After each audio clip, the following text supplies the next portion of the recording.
Welcome, everyone, to Blue Collar Startup, the podcast where hard work meets big ideas. This is your home for real talk, real stories, and real strategies from the front lines of life in the business of the trades. I'm one of your hosts, Mike Nelson. I'm your other host, Derek Foster. Yeah, How you doing? Yeah, you are, Derek. Yeah, you are. I'm doing good, man. Good. I don't know. This is a wild time of year for me because we're with winter coming up, trying to get the farm ready, and I've got like 70 different outdoor projects. I'm still splitting wood, which for anyone that burns wood right now, they're laughing at me that I'm still splitting wood because it should have happened back in April, but here we are. I do it every year, and then I'm burning wet wood all winter long, which is a lot of fun. So, yeah, but yeah, I've been there. Busy, good, you know. Get your snow plowing figured out. Let's move on, Derek. Okay. Sore subject. It's sorry to open that wound for it's just a big long story. I don't know if you ever heard the saga of when I don't know, it was like I think it was 2020 or 2021. So for those of you who don't know, my background, I used to push snow, right? Years and years and years ago. Professional, yes. Yeah. So I was out of it for a number of years, and I got this wild hair up my ass that I was gonna push snow again. Why not, right? So we had this big farm, big huge driveway. I need to get a plow on the truck, and so I might as well make some money with it too. So I went out, bought a big old Chevy 2500. I put a steel V plow on it. Like, it was beautiful setup. First storm, if you guys remember, it was either 2020 or 2021, but we didn't get a storm until like December, and then we got like 2 feet of snow for the first storm, right? No one was ready for it. I'm happier than a pig and shit. I've got my new truck, my new plow. I go out to hit the first account, drop the plow, push it about 100 feet, pick it up, back up, do my second push, go to pick the plow up, plow won't come off the ground. So then I had to basically jack it, chain it. It was inoperable. Something was broken on it. So I had to sit the whole storm out. It was just a big mess. And then, long story short, since then I've been using my little side-by-side with a little straight blade plow on it, pushing our driveway, which it takes like 5 hours for me to do it, for the record. So but this is the last year I'm doing that. I'm going to buy another plow truck, but I will not be getting professionally back into plowing. My brother and I did that to pay for all the truck payments for the year. We would plow in the winter. In 2002, I think we had like 8 trucks out on the road. Yeah. And it was that crazy storm for Christmas Eve. We got 36 inches. You know what I had done? I had told everybody they could take Christmas off. So who was in New Jersey, who was in Long Island, so out of the 8 trucks that wanted to be in, 4 of us, and we were out for like 42 hours straight. God. And I said, Tony, we got to figure out better ways to make car payments than doing that. That's the whole no sleep thing is the hardest part about that business. Because you're working all day, and then you got to go do that. Holy moly. Yeah, it is wild. So we're going to introduce our guest, but before I do, of course, we got to just give a quick shout out to our sponsors. These are folks that help make the show possible, and also help the donations that we are able to make is essentially because all the folks that are sponsoring our show. And, we give money for tools and tuition to BOCES, to HVCC, and we're very excited to be able to do that. But it all comes because of people like Peopleese, Martin Electric, MLB Construction, Bonacio Construction, Michael's Group, Catamount Construction. For some reason on my list it says Catamount Construction. I don't know why that is, but it's Catamount Consulting. Scott and Stacy over there, amazing humans. Appreciate all the help. People. Great, right? Of course, Derek's team over at Dago Cleaning Services and my team over at 5 Towers Media. So, without further ado, by the way, 100th episode. 100th episode, huh? We got there. We made it. We've been talking about the 100th episode, I think. From not hitting record to double checking before the show starts. All the things along the way. So very excited to have Sonny Bonacio from Bonacio Construction on our 100th episode. Sonny, thanks so much for joining us. Thank you for having me. Yeah. I know locally you don't need an introduction. You're basically like kind of like a local celebrity in the contracting world. I don't know if you know this or not, but I hope not. I really hope not. Well, maybe it's not okay. a celebrity. You can do all this to me. As soon as I walk in the door, my wife humbles me. She just takes it right up. Well, obviously Bonacio Construction is a very well-known name in the construction industry in this region, and it's grown from what I understand too. But it was interesting when I was looking up to get ready for the show a little bit about your background and your history, and a couple of articles did call you kind of a local celebrity. I was like, wow, all right, Sonny Bonacio is a local celebrity. Perfect. So welcome. You were talking about splitting wood. I was splitting wood this week. Yeah, you know, we all put our pants on the same way, right? Yeah, absolutely. So, Sonny, if you don't mind, for those of our listeners, because, you know, some people are all across the country. So for people that haven't heard of Sonny Bonacio or Bonacio Construction, would you mind just giving us a quick rundown about who you are and what you guys do? Sure. Back in 1988, I went to Canton ATC for 2 years, not because I wanted to, but my parents said, you got to go get something. So I got an AS degree after high school and came back and started Bonacio Construction. So 1988 started the company. We were doing decks. We were doing re-roofs. We were doing anything that I could make payroll by doing. Yeah. I had like 4 or 5 guys, still got a couple of them guys with us still to this day. My brother and I, my brother's been kind of off and on working for me when he was in his early teens, and then full-time ever since he got out of 2-year school.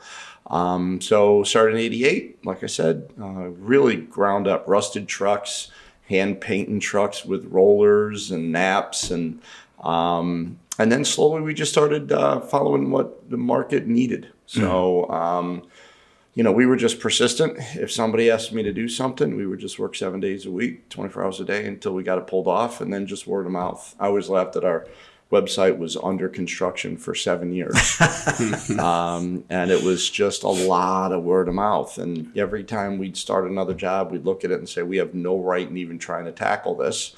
But if you got the right mindset and everybody's willing to put the effort and the work into it, you make every mistake that you're not supposed to make. You make them 4 times if you do it that way. But never say die and just keep pushing. And we wound up coming up with really interesting clientele over the years, you know, and being able to financially tackle different kinds of product that nobody else tackles too. So, you know, condos in Saratoga Springs, we don't like following, you know, because then you're always kind of, you know, you're in the pack with everybody else. We like to lead. And we got into some markets that were very lucrative, and then slowly people get into them, and then you move on to something else. But we were blessed that we were part of the growth of our hometown, Saratoga Springs. My wife and I, hand in hand, 35 years. We've been doing this together. And it's been cool. It's been really cool. It's been great that the level of clients that we get and the phone calls, you kind of pinch yourself and be like, no way, this is where this has gone, you know. So thank you. Yeah. And so you're doing residential and construction still, right? We are doing around the state. We're out in Rome right now. Yeah. A good friend of your guys' podcast, Paul Lambert, is out there helping us. We're Griffiths Air Force. We've got a couple of office building, defense contractor buildings. We're breaking ground another 50,000 square footer out there in another 6 or 7 months. A bunch of apartments out there. That was an interesting part of the state where, you know, they had a lot of economic development that they were looking to do, and we jumped on early. Nobody else saw that as an opportunity. And now literally across the street from a bunch of our property, Chobani's building that new $1.4 billion plant. So another, you know, 1,500, 2,000 employees. Wow. So Rome's been good. We have a ribbon cutting tomorrow up in Glens Falls for an affordable housing project, right where Sandy's Clam Bar used to be on South Street. Yeah. So that was great because we were able to transform a section of the town that really hadn't had a lot of activity going on in it. Own some buildings down in Troy, and the rest of the stuff has been Saratoga Springs. So it's been tough economy with the interest rates and the construction costs and the tariffs and the lack of commitment that people wanted to do to invest in real estate after COVID, because that was a little bit of an adjust. But you know, it's all starting to get going again. Yeah. How many people do you guys have here now? 250. 250 employees. Yeah, and then we decided to get involved in resorts. So that was, you know, I think we got 50 up in Scroon Lake, and we've got another 50 out at the Brookmere. So it's probably more like 350, you know, all combined. Wow. Yeah. What were some of the early challenges that you faced when you and your brother were first starting out? All of them. Yeah. I mean, it was literally all of them. It was not knowing how to price things, not knowing how to, you know, really OSHA standards of building. You know, we were out there just kind of just trying to make payroll and be able to make car payments and, have enough money to pay Curtis Lumber. And so, that was probably between 88 and 96 it was 7 days a week. I was doing payroll on Thursday nights and doing all the paperwork and paying the bills on Sundays and out there estimating and meeting clients on Saturdays. So it was, when you start, you just never looked at a watch. And I was blessed to have a wife that understood that and was kind of like, yep, get out there and get that done. So, but slowly every year it was like we were growing pretty good. We're right now right around $100 million a year. I think maybe 105, 108. The first year, I still have the paychecks, the stubs of the guys. It was my own personal account, no withholdings, statute of limitations. Yeah. You can't get me on that anymore. Our first year, I think we were $500,000 in sales, and then it was, $1 million, and then 1.5. But growing a company in upstate New York is not the easiest thing in the world to do. It's a lot of risk. I would agree. It's a lot of risk. It's a lot of things that can't tell you how many times, mentors, which are really important. When my mentors are looking at me and saying, what are you doing? I wouldn't do that. I wouldn't do that. And then I go do it anyways. And they were right 75%. Hopefully that 25% was big enough to make up for it. And every now and again, it was just, the return's not going to be what we thought. But, knock on wood, we have great relationships with all the banks. And a couple of, really big downturns where a lot of developers and builders got over their ski tips and couldn't make the payments and handed the keys back, and we never so much as missed a payment. So, and I kept looking like this was the end of my life. This was the end of it all. And a couple of the bankers came to me. They said, you have no idea what you've been able to accomplish, and this will be with you for the rest of your life, for your reputation, and you can basically write your ticket, which has been kind of cool that we get financing on things that, a lot of people, they won't even entertain. Yeah. What is it like carrying all of that pressure? I mean, how do you handle that, and how do you deal with that? It's a thing. I mean, it really is. And I got to tell you, it's almost like it's the best thing that can happen to you is when you find yourself in a spot that you're never going to get out of.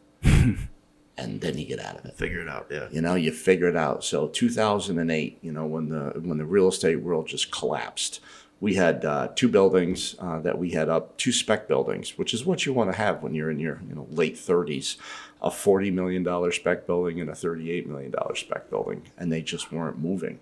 So I just kept making the payments on it, and then eventually time catches up and the market starts to go back the other way, and they wound up being one of the buildings you're sitting in right now. It's where our office building is. But it was one of those things that you learn an awful lot about yourself. And the one thing that I learned is that the calmer you keep yourself, the more creative you are, the better you look coming to, people that you're sitting down with. Even though you don't have it all figured out yet, you appear to have it all figured out. And it allows you to figure it out. I see a lot of people just start scrambling, and it's the worst thing you could do. Thinking about your story, 1988, you and 4 guys, rusty pickup trucks, 2025, $100 million in rev, roughly speaking. It's what we would call the case study for guys and girls that are listening to the show, right? Because one of our objectives is to help young people understand that there's a lot of opportunity in the trades, whether it's construction or electric or plumbing. Unbelievable. And when we talk to some of those people, the idea of building a $100 million company, they're like, oh, you can't do that in construction. You can't do that in the trades, da-da-da. And it happens all the time. People just don't know about it, right? And so when we look at what you've been able to do in that short amount of time, like, was it 10 years, 15 years in where you were really starting to hit big numbers? Like, when do you get to a scale of like $100 million? Is it? I had 2 things on that. Number one, most of the large companies in the Capital District, I'm a carpenter. I'm a framer. You ask anybody, they'll tell you, I still think I'm a framer. I can still frame. I'm comfortable hanging out with the tattoos and the flannel. I mean, but most of the companies that have grown, it was a framer, Donnie LeDuc, BBL, was a mason. Yeah. A lot of those companies started out with that person that just wanted to be a subcontractor. Yeah. And then eventually they just outworked, and really started to build. And then you got a little bit of a revenue stream beyond how quickly you want to build. And you start looking at investing in different things or diversifying into other areas. And I got to tell you, to start a company, the amount of work that it takes just to get started is the most amount of work that you'll put into it. As long as you love it, the rest of it's fun. You will get, you guys have had great days and you guys have had terrible days, right? Oh, yeah. This week. Yeah. But no, it wasn't like a well laid out plan. Yeah. We really just started to do things that I could make money at, things that the market was demanding. And I kept trying to get myself in front of more and more interesting clients. I could get my name out to more and more interesting clients. And it just kind of grew. And we never said no. So it started out as a framing contractor. And after that, it was full GC. And then after that, we started to develop. So we do probably 3/4 multifamily, which I consider condominiums and apartment buildings. We're doing defense contractor stuff, but we're still doing really interesting, cool residential projects as well. We recently, in the last 2 years, we did a project for Bobby Flay. We just got done building a house for Dave Portnoy. So, we've been blessed with, but those are the clients that they know what they want, they know when they want it done by, and they don't want any crap. Yeah. So they're not, I always say price, quality, schedule, pick two. We're not going to be the price contractor. We're going to be the guys that get it done, that will come back and service we go back 15, 18 years on the same products and projects. So we have a habit of luring in some of those more interesting projects, and that works for us. You mentioned getting in front of interesting clients so that you could get in front of other interesting clients. I don't know if that's a secret recipe, or if you can share with us like what kinds of things that you do to get in front of the kind of clientele that you want to work with.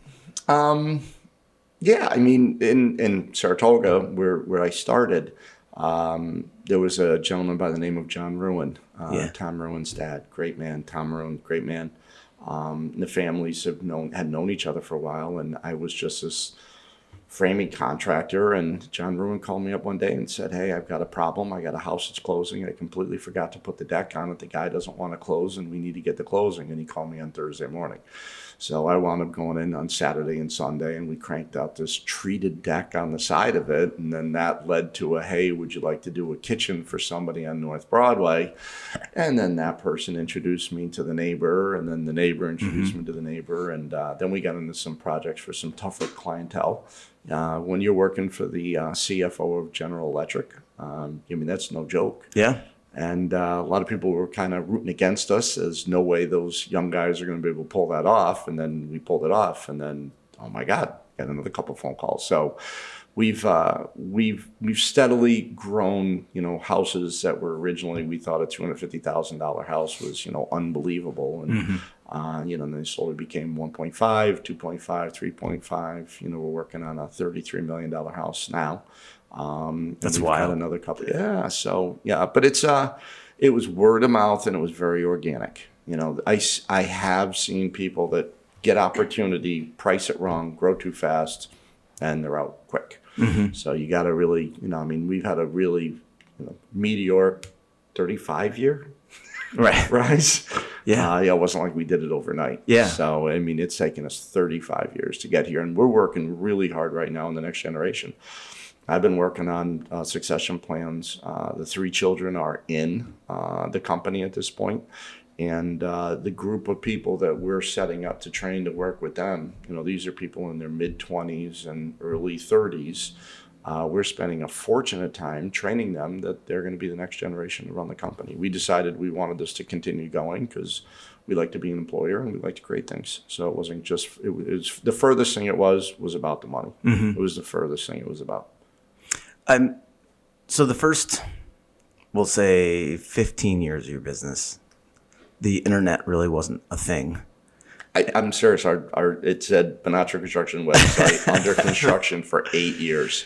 Well, and then it was a pathetic website for 8 years after that. It's pretty good now. I checked it out. But what I'm wondering is the philosophy of not saying no, right? So you were being asked to do things possibly you'd never done before. You had to figure it out. The internet really wasn't as prevalent as it is now. I mean, we get asked to do things all the time now, and I just Google how to do it and you can figure it out, right? You didn't have that back in the late 80s and throughout the 90s and even some of the early 2000s. So someone asks you to do a job that you haven't really done all that stuff yet. Like, how did you handle that? Were you hitting the library and reading up on, what does that look like without the internet? You know what? I remember the first steel building we put up, which is where Putnam Market is. Well, that actually was the Ruin building. And my brother went to school for landscaping. So he was, always a landscaper. And all of a sudden this opportunity came. But Tom didn't call anybody else. He said, "Can you build this?" I'm like, "Absolutely." And I started looking at it, like, "Where's the 2x10 floor joist?" Right. What's this W8x40? What's that?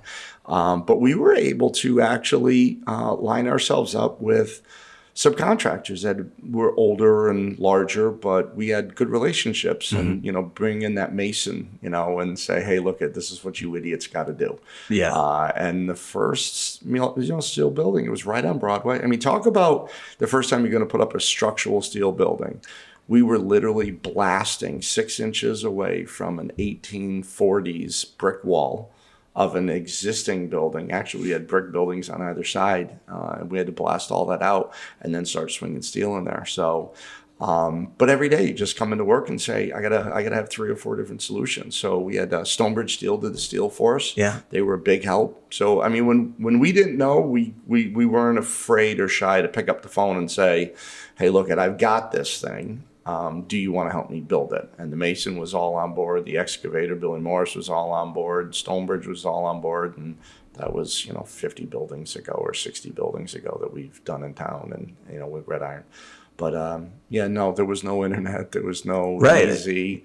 It was. You actually had to talk to people. You had to. Figure it out. That was the whole thing. You just had, and you know what? We would have weekly meetings and you had to be thinking out front. I always tell my team, you got to ask 2 or 3 or 4 more questions. You think you're done? You're not done. Keep asking questions. Yeah. It takes a while to train somebody, but what kind of question? I'm like, I don't know. What are you doing tomorrow?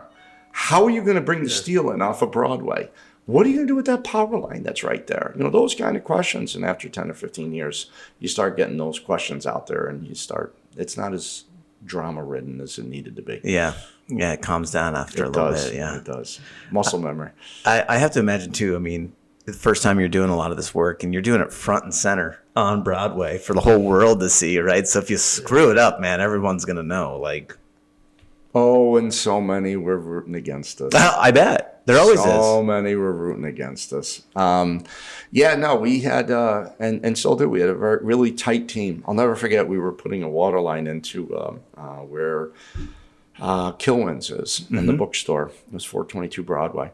And we had to redirect all the traffic on Broadway to all the cones. We were digging down 10 feet right at the yellow line going to the building. And my brother had a lot of the stuff all set up. My recently deceased best friend, Billy Benton, B&B Plumbing and Heating, he was there that night. So we had a lot of guys on site, and they were digging the hole, and we were getting all the pipe laid in. It's about 11 o'clock at night, and the cop pulled in, and he looked at my brother. He goes, "Dude, I looked in the log.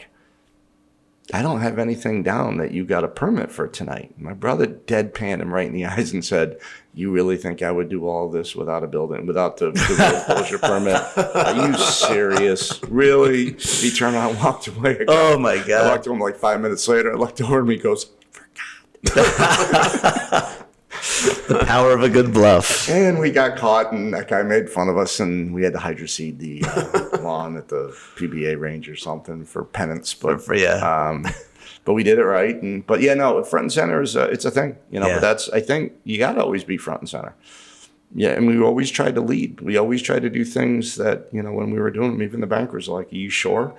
"No, we'll figure it out when it's all done now." Because at that point you're not low bid. Yeah. And that's the biggest thing to kill any new business or any business. When you're dumpster diving for for projects just to keep, you have to do it every now and again to keep lights on, but you don't want to do it on every single job.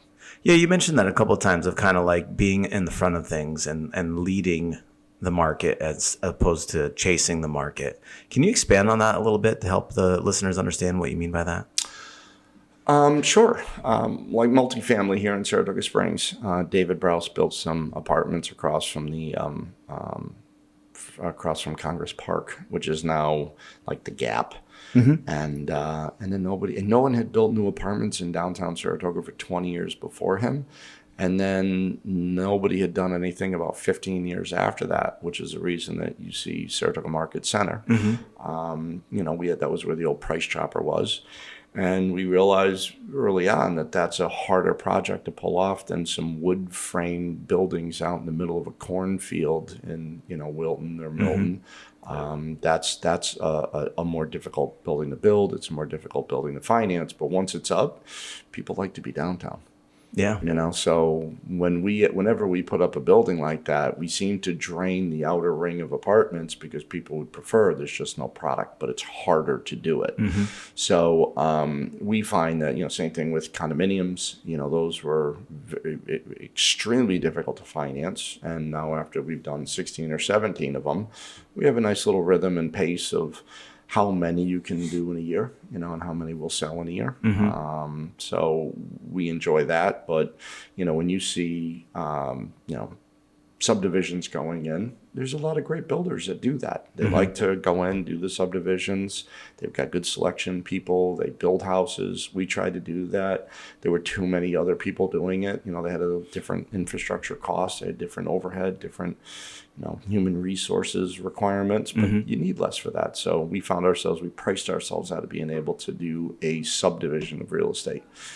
For houses, but you offer up a 60,000 or 70,000 square foot house. Mm-hmm. Those guys shouldn't try to tackle that stuff either, because you're dealing with forensic accountants, and the people that can build that stuff are no joke. They know how to manage their money and make sure that they're getting what they're supposed to get. That's where we do a good job at. So there's not a lot of people. There's a couple architect builder combinations that are also building, good size projects. But I would say that, some of the biggest ones we've done in the past and quietly continue to do in the future.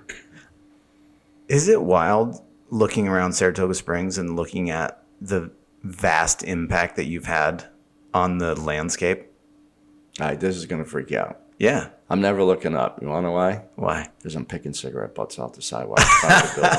That's good. Honest to God. My wife hates doing laundry because my back pocket's just full of garbage. Because you're just picking up stuff. Yep. That's funny. Yep. No, my brother and I, my dad was a window washer. So we would carry the buckets and, and that's a lot of people don't know about Saratoga. I tell a story all the time. Every other storefront was empty. And there was nothing upstairs. There was all the second and third floors were mm-hmm. empty buildings. So we would, pick up the buckets and do every other storefront. That was what Saratoga was. There was no cars parked on Broadway. If you look in the 50s, 60s, I was doing that in mid-70s, doing that with Dad when I was 10 years old. And you look at pictures back then, and there's no cars on Broadway. There's lights with no cars waiting at them in Saratoga Springs. And look at it now. Yeah. I came down here in the mid-90s. I can remember I had some buddies that lived on like a second floor apartment on Broadway, and it was a dump, and it was cheap and it was a dump. And sure. Now it's like, yeah, good luck getting that apartment in today's market. It's a completely different place.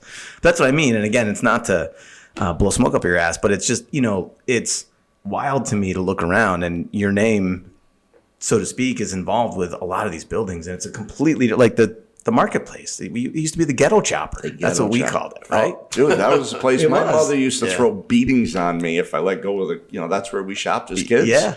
And that block was probably one of the most aggressive. I didn't follow anybody on that one. I got to thank Dave Bucco and Gillespie. They came in on the finance side, and are my partners. But we when we looked at that piece, we envisioned what's there now. Yeah. And I mean, it's still a labor of love. The market that's over there now, when Price Chopper, and they had a location out at Exit 15 and the other one on Route 50. So I mean, that was like a little limited store for them. Yeah. But then to bring in Chris Martell and Mark and Julie Delos as partners to come up with that market. I mean, the food's insane. We were always thinking like a little bit of an Italy. We wanted to be a neighborhood thing. And the first group that we had tried to do that, it didn't work. And once you see something that doesn't work, you gotta unfortunately fire some people, get rid of some people, bring in some new people, and now they're exceeding expectations of what we want to do. Yeah. And we also tend to do things because you got to build a community like this organically. So a lot of people don't know. Like I'm the facilities chair at SPAC. So for the last 10 years, I've been over at SPAC as a board member, building, the Pines and the ramps, and we're now doing Spot Little Theater. I was also the chair raising the money for UPH Proctor's going in, the movie theater over there. We were involved in the Children's Museum, involved in Cafe Lena. We need to have a good balance to bring people into downtown cores and make them want to have an 18-hour downtown. Yeah. And you look at downtown Albany where, 501, it's empty. Yeah. There's not a lot of people. I haven't been down there in a long time, but, when you come up here, you drive through at 10 o'clock at night on a Wednesday night, there's still all kinds of people. I can attest it's a little bit different up here. That's where we are. Yeah. Down in the Albany area. Yeah. Well, I mean, we were just hitting all the farmers markets over the weekend and doing some different stuff. And the number of people that are still in town, it's not like Saratoga even of 10 years ago where track season was over and the place emptied out. I mean, it's hopping around. People are buying here. Yeah. There was 4 restaurants in Saratoga and 3 of them closed down in October and they didn't open up until May. Yeah. Now there's 70 places. I think we counted up that there were 70 places that you could walk in with a credit card, get a cocktail, something to eat, and pay somebody. Yeah. And I'm going to tell you, Tuesdays and Wednesday nights and Thursday nights, you're still calling for reservations in January and February, where before it was, they couldn't even keep the doors open. So no, it's been 40 years of a lot of different families working really hard on this community. Yeah, a lot of good decisions, obviously. Yep. Right. And I just want to put things in the scale too for listeners, because we're talking about the ghetto chopper and the project that's there now. And so if you don't understand this, the ghetto chopper, legitimately, like that whole block was a parking lot. And in the middle of it was this tiny little Price Chopper that 15,000 square foot in the middle of 4 acres of just a sea of bad blacktop and potholes. Yeah. And it wasn't a long-term plan for them to keep that open. And we were able to get the contract, and now what sits there is 123 apartments, 30,000 square feet of commercial retail, which is books, grocery stores, restaurants, coffee shops, and an 11-screen movie theater with 40,000 square foot of office above it. So it's like an $80 million project in the city. Yeah, it's the contrast between those two things is wild, right? Like I just don't know any way to describe it to give people scale on it, but it's crazy, and to be involved in projects like that, or to be at the front of those projects and coming up with that idea. Where does that come from? Because I'm trying to help people understand about, for our listeners is to be a visionary and to be charging forward. Because it sounds like even with you looking at putting together a legacy plan, you're still moving forward. Like you're still charging up the hill, looking for the next. We as a company, I always say, when you got 60% of the information, you got enough information to go. If you wait to 80, then your competitors have got it and they're already ahead of you. Mm-hmm. So have really worked hard to make decisions at 60, but then support those bad decisions when you only had 60% to figure it out. So, a lot of times we'll, Julia look at me and she's like, how do you think this is going to work out? I'm like, I don't know, I'll let you know in 36 months. And then just stay diligent about what your mission was. And the one thing that has been pretty consistent in downtown Saratoga because of the quality of life is that you can always count on another 30 or 40 people or 50 people a year that want to be part of that quality of life, which is interesting because then you wind up having people that are usually with dispensable income now moving into your downtown core that can support all the cool stuff that makes it a quality of life. So it's very organic, but it takes a long time. whenever you see those, those fake places that it doesn't feel like a neighborhood. Saratoga has worked, for 50 years, 55 years on getting that feel. That vibe. Yeah. So I know we're getting close. We got to jump over to our Patreon part of the podcast. So, and for our listeners that are not aware yet, which would mean you didn't listen to our last 2 shows, which is very sad. But we now have a membership portion on Patreon. We'll put the link in the bio. And, what we're doing is switching over to a members-only portion of the podcast where we're going to ask Sonny 5 specific questions about growing a business. And hopefully that'll be impactful for our listeners. But in the meantime, before we do that, Sonny, if you were going to tell our audience one thing, and one thing only, about the potential or about growing a business in the trades, what would it be? Oh, persistence, and make sure that you love it. I mean, as a carpenter, I couldn't get to the job site early enough. And I remember at the end of every day, for me, which is weird that now I'm a developer, I love turning around, looking and seeing what I accomplished for the day. And as a framer, you can get a lot of stuff done in a day. You can stand back and see it. It's you got to have the passion for it. If you have the passion for it and the persistence, you need a little bit of help on the business side. I think that was always the thing that I was a little behind on. I would get myself into trouble and then have to work my way out of it instead of just going into it a little bit more conservative and with a plan and well thought out.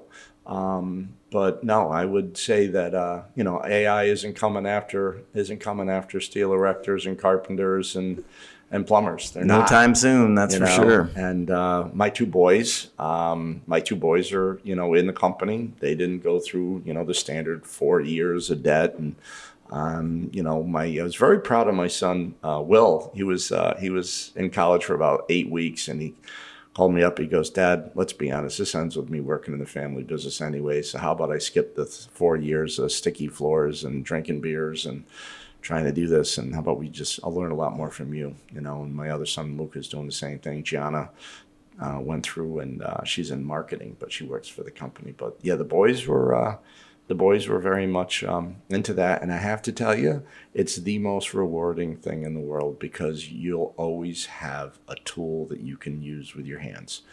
And I think that I would never be where I am today if I went to a 4-year school, period. Derek? It's awesome. Any follow-up questions before we jump over to the membership only? What was it like working with your brother all those years? I don't like him now. I didn't like him then. My dad used to. It's funny. No, my dad used to. My dad used to throw us in the car on Sunday mornings, and we go mop floors out of General Foods. And it was a funny existence. And then when I started the company, I looked at him, and he was going for landscape design at Cobleskill. And I said, "Why don't you just come over and we'll just kind of keep doing what we were doing when we were kids?" So he's my vice president and runs around and solves problems for me all over the place. So he's not necessarily involved in construction. So he's like a resort up in Scroon. He's up there getting some DEC permits for me. Municipalities love him. So we divide and conquer. Nice. We really stay out of each other's lanes. He always threatens that, if you don't deal with me, then, the jerk's coming. And that seems to work for him and is very efficient. But no, it's been good. Are you the bad cop? Unfortunately, always the bad cop. Oh, but I'm charming and I'm wonderful. I know you seem like a really nice guy. He makes me out to be the bad cop. Really bad. But yeah, no. That's funny. All right. Well, thanks everybody for listening. Of course, that's the end of the show. Jump on over to Patreon, links in the show notes, and check out the rest of the interview with Sonny. And if you do that, you'll hear from us in a moment. And that wraps up another episode of Blue Collar Startup. A big thank you to our sponsors, 5 Towers Media, Daigle Cleaning Systems, Daigle Fire Solutions, The Michaels Group, Martin Electric, MLB Construction, Bonacio Construction, Peoplease, and Catamount Consulting for making this podcast possible. And thank you for tuning in. If you learned something or felt inspired, connect with us on our website at bluecollarstartup.io or email us at hardhat.bcsu@gmail.com. We'd love to hear your questions and topic ideas. Help us spread the word by sharing the show and following us on social media for updates. Until next time, keep on building, keep on dreaming, and keep hustling like your future depends on it.